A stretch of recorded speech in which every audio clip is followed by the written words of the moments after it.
te vi. Después de buscarte tanto, antes de salir el sol, y pedirte que me dejes ver tu rostro en oración. Ayer te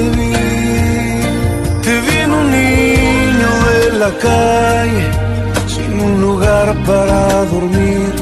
Te vi en sus manos extendidas, pidiendo pan para vivir.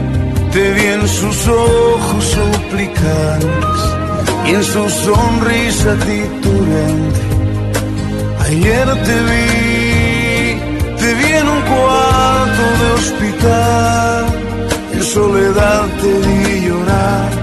Te vi en el rostro atribulado de un enfermo desahuciado, sin esperanza.